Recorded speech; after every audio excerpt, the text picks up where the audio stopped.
मित्रों, नमस्कार। आज हम चर्चा करने जा रहे हैं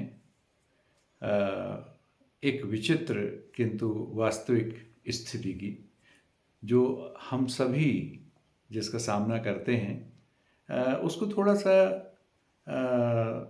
अंतर्दृष्टि के साथ समझने का प्रयास करेंगे, कुछ विश्लेषण करेंगे, तो वो बात सामने आ जाएगी और आपको लगेगा कि आप सचमुच इसका अनुभव पहले से करते रहे हैं। कोई नई बात नहीं है, बस नए ढंग से उसको समझने का या उसके विवेचन का एक प्रयास है।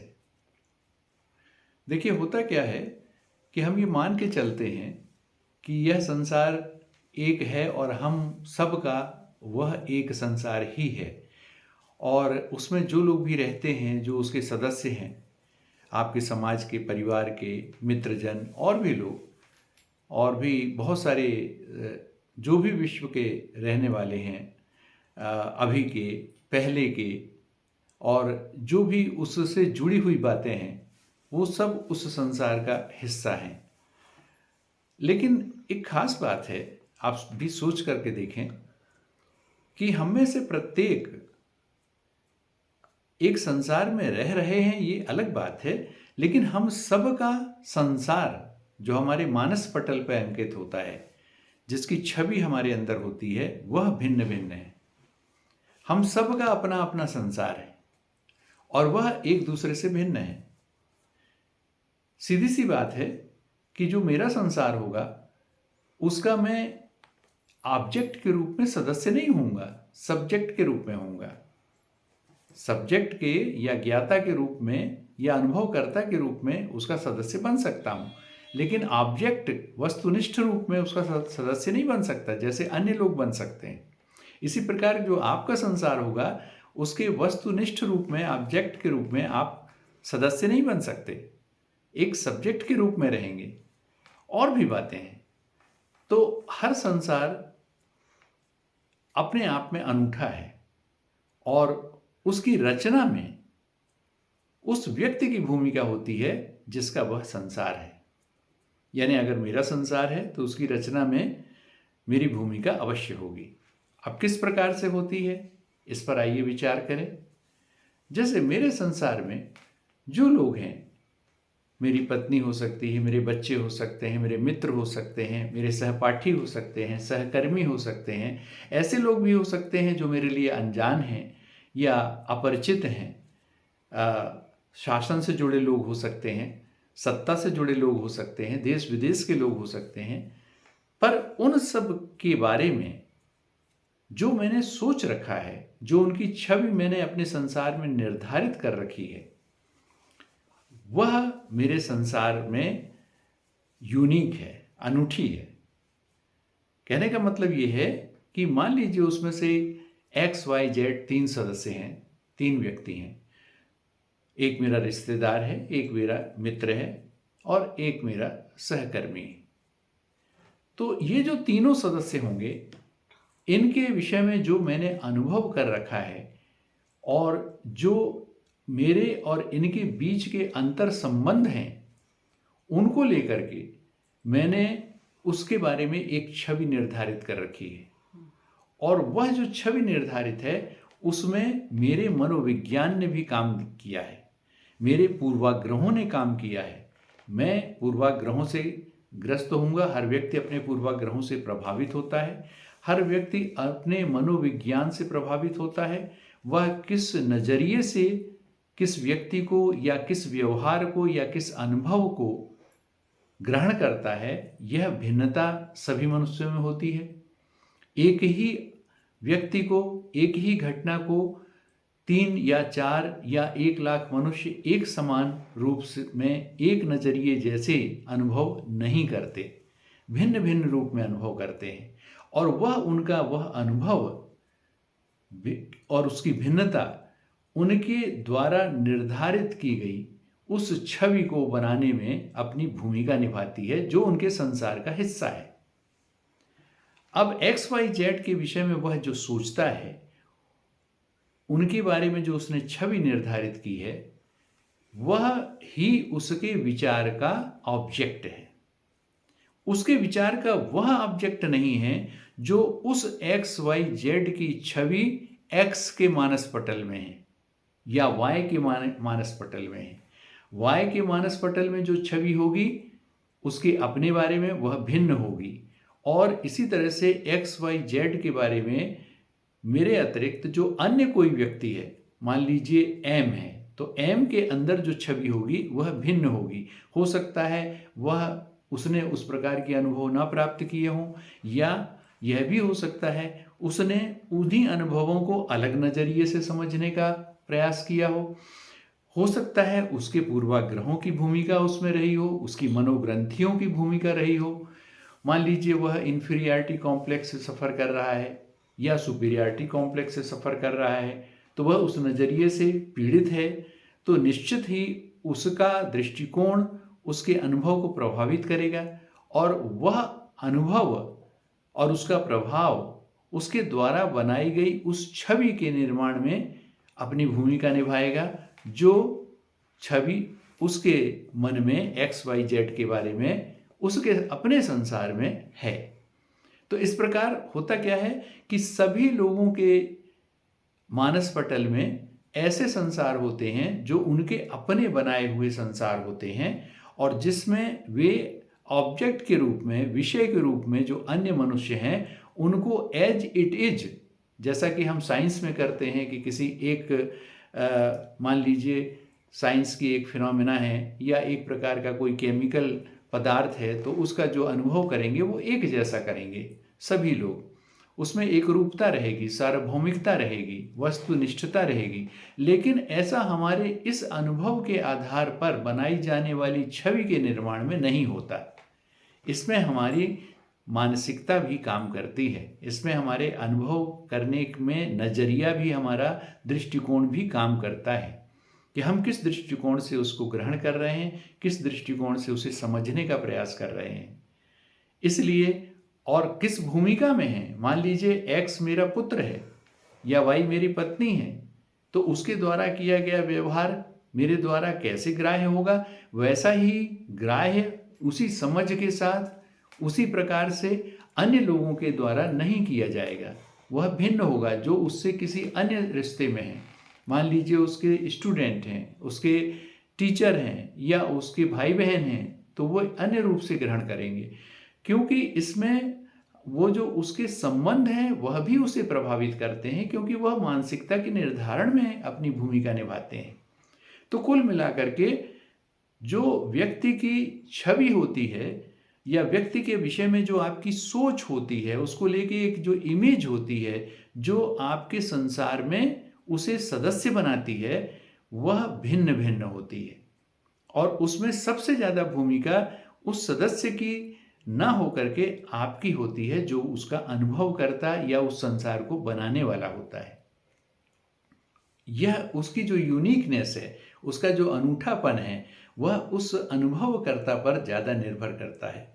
अब विचित्र बात क्या है, बहुत ही विचित्र बात है, और इससे कई बार समस्याएं भी पैदा होती हैं कि मान लीजिए किसी ने मेरे बारे में, किसी मेरे रिश्तेदार ने या किसी मेरे मित्र ने मेरे बारे में एक छवि निर्धारित कर ली, मेरे सहकर्मी ने एक छवि निर्धारित कर ली है किसी अपने अनुभव विशेष से।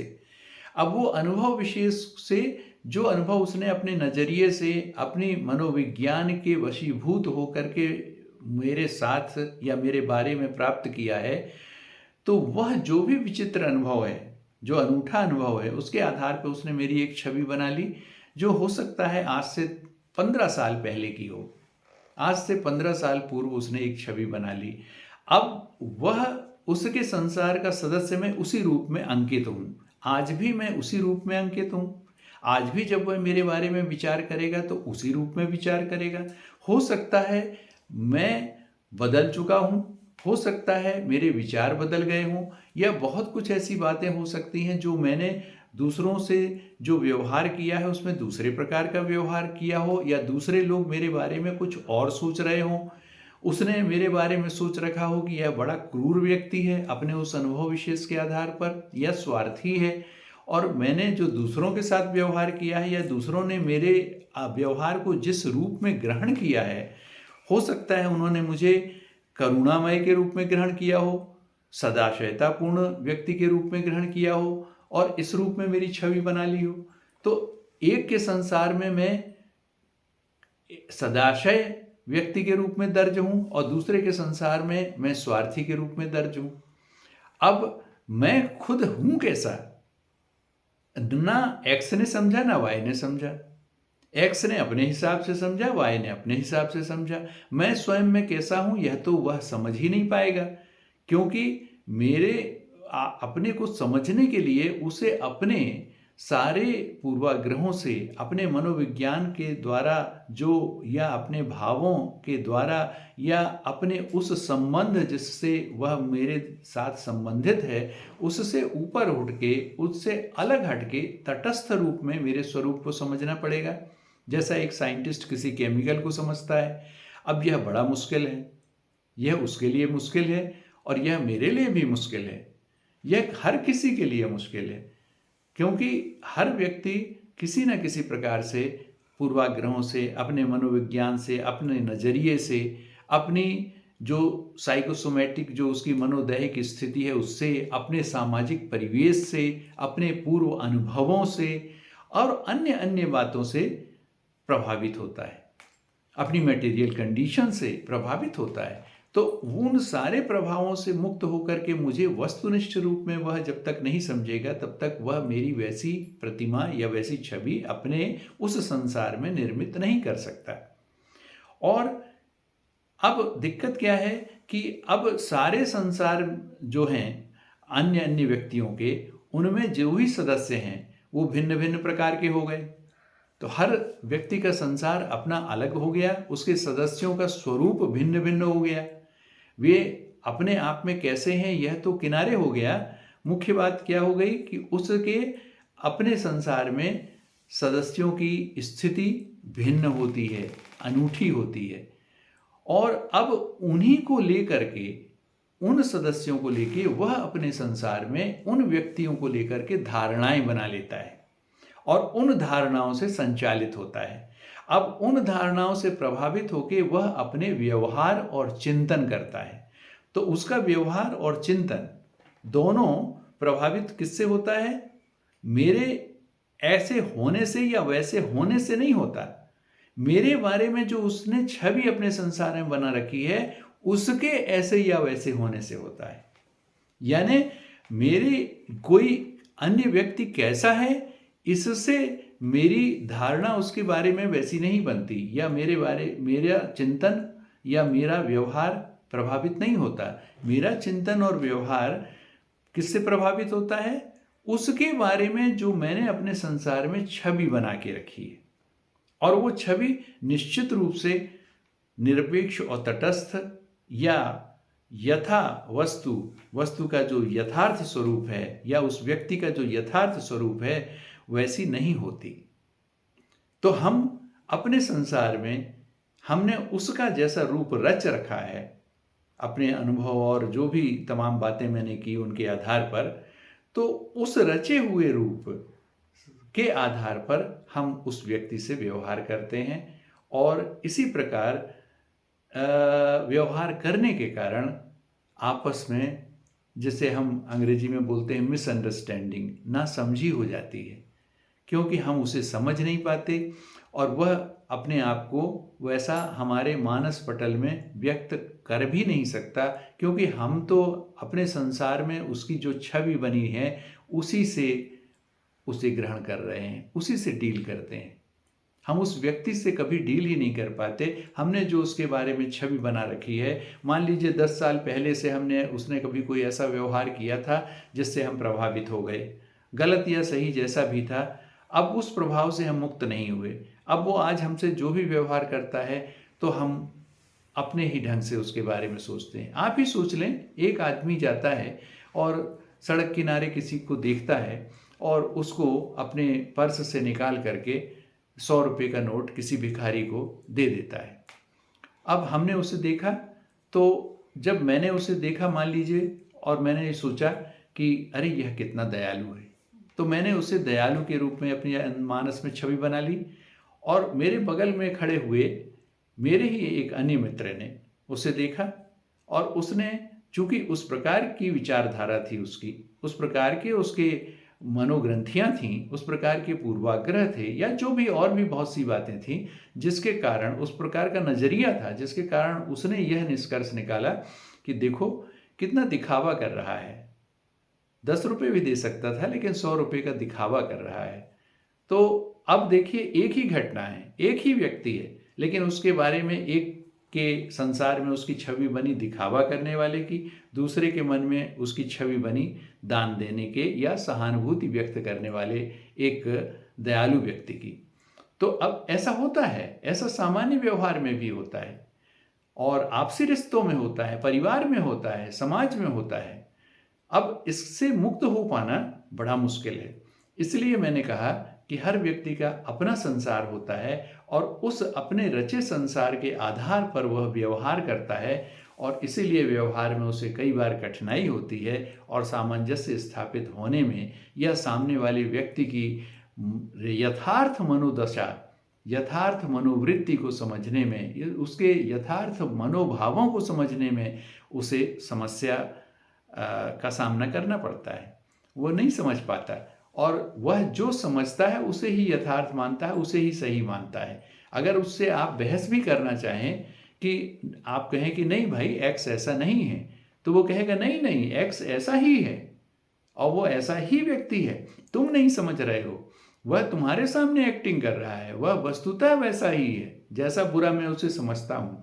तो उसे चुने, चूंकि उसने अपने संसार में, अपने मानस में एक्स को बुरा आदमी समझ रखा है, तो वह उसके विषय में कभी सकारात्मक सोच ही नहीं सकता, वह उसे हमेशा नकारात्मक रूप में ग्रहण करेगा।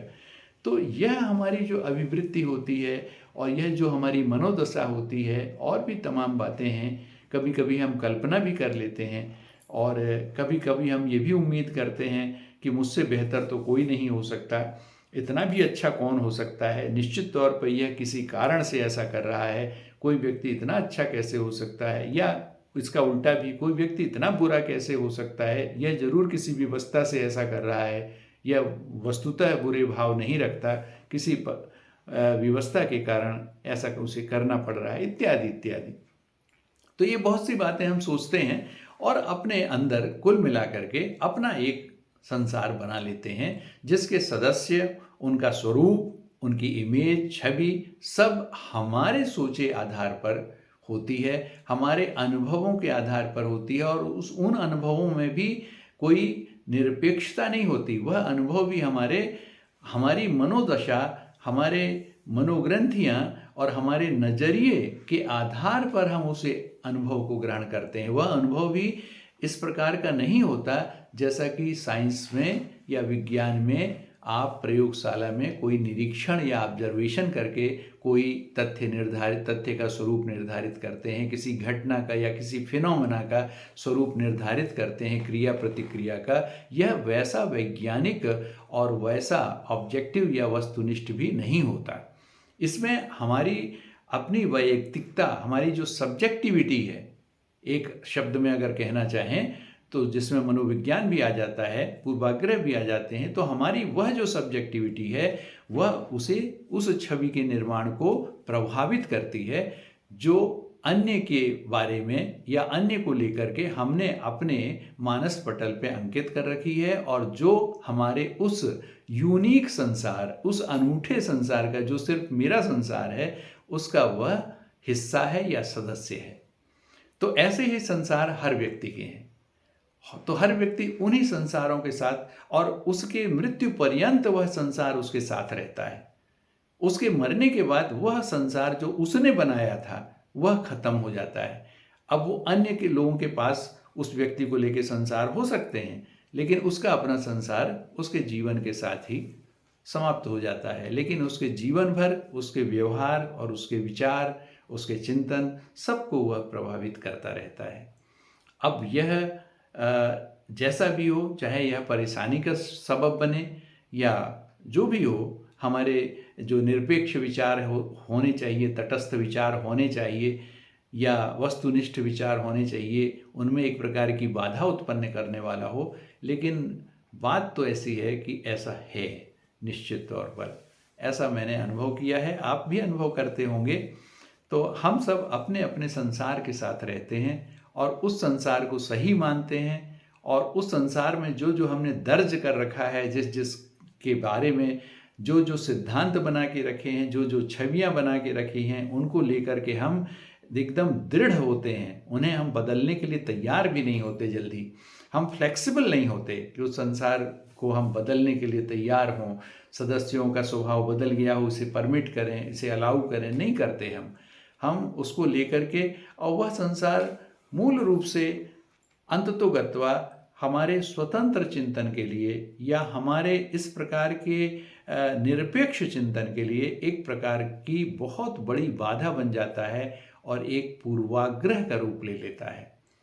तो कोशिश करनी चाहिए कि हम इस संसार से बाहर निकलें। अब उसका एक बहुत छोटा सा आपको एक संकेत करके मैं इस वीडियो को अभी समाप्त करूंगा। इसके बारे में फिर कभी बात करूंगा कि एक संसार से दूसरे संसार को समझने की कोशिश, या एक सदस्य के विषय में या एक व्यक्ति के विषय में हम कैसा सोच रहे हैं और दूसरा कैसा सोच रहा है, तो दूसरे के सोच को भी समझने का यदि हम प्रयास करना चाहें, या जिसके बारे में हमने छवि निर्धारित की है उसके यथार्थ स्वरूप को समझने का प्रयास करना चाहें, तो इसके लिए एक छोटी सी विधा है। और वह विधा यह है जिसे हम अंग्रेजी में कहते हैं एम्पैथी। एम्पैथी यानी कि उसके स्थान पर स्वयं को रख करके उस अनुभव के या उस विचार के विषय में या उस भाव विशेष के बारे में सोचने की कोशिश करें कि अगर हम उसके स्थान पर हों तो क्या अनुभव करेंगे। अगर हम ऐसा करेंगे तो उसके संसार में हम किसी न किसी प्रकार कुछ हद तक प्रवेश करने में समर्थ होंगे, और इससे हम एक कॉम्पैशन जिसे बोलते हैं, एक जो जैसे कंपैशन शब्द आपने सुना होगा कि एक जो करुणामय स्थिति आती है या सहानुभूति की स्थिति आती है कि हम उसे समझ पाना, उसके अनुभव को समझ पाना, उसकी अनुभूति को समझ पाना, इसका प्रयास कर सकते हैं। तो एम्पैथी उसका एक जरिया बन सकती है। इस पर एम्पैथी पर हम लोग कभी भविष्य में बात करेंगे अलग से। अभी तो इतनी ही बात है कि हम बड़ी विवशता पूर्वक अपने बनाए इन संसारों में कैद रहते हैं, और इसलिए हमारा जो विचार है अन्य के विषय में या अन्य को लेकर जो हमारी राय होती है, वो राय हमेशा प्रभावित होती है। वह उतनी वस्तुनिष्ठ या उतनी वैज्ञानिक प्रकार की नहीं हो पाती, उतनी सही नहीं हो पाती। उसमें हम प्रविष्ट रहते हैं। हर सदस्य के बनाने में मैं उसमें प्रविष्ट हूँ, या आपका संसार है तो आप उसमें प्रविष्ट हैं। आप अपने को उससे अलग करके नहीं समझ पाते उसे कि वह अपने आप में कैसा है। कौन सा सदस्य, कौन सा व्यक्ति अपने आप में कैसा है, इसे समझ पाना बहुत मुश्किल होता है। आपके संसार का सदस्य वो नहीं होता। आपके संसार का सदस्य वही होता है जो आपके अपने समझ में आपने समझ रखा है, आपने उसे जैसा समझ रखा है। वह जैसा है उसे आप नहीं समझ पाते। जैसा आप चाहते हैं, जैसा आपका नज़रिया चाहता है, वैसा ही आप उसे समझते हैं, और वैसी ही उसकी छवि बना के उसी छवि से आप जिंदगी भर संवाद करते रहते हैं। जिंदगी भर अपने मानस पटल में जब भी आप उसके बारे में सोचते हैं, तो उसके बारे में जो भी सोचते हैं अपनी उस बनाई छवि के आधार पर सोचते हैं। वह कैसा है इसके बारे में नहीं सोच पाते। अब सोचिए कि हम कितने विवश होते हैं, और हमारा विचार कितना हमारे अपने चिंतन से, हमारे अपनी ईगो से, हमारे अपने साइकोलॉजी से कितना प्रभावित होता है। यह बड़ी दुविधा की स्थिति है, लेकिन ऐसा है।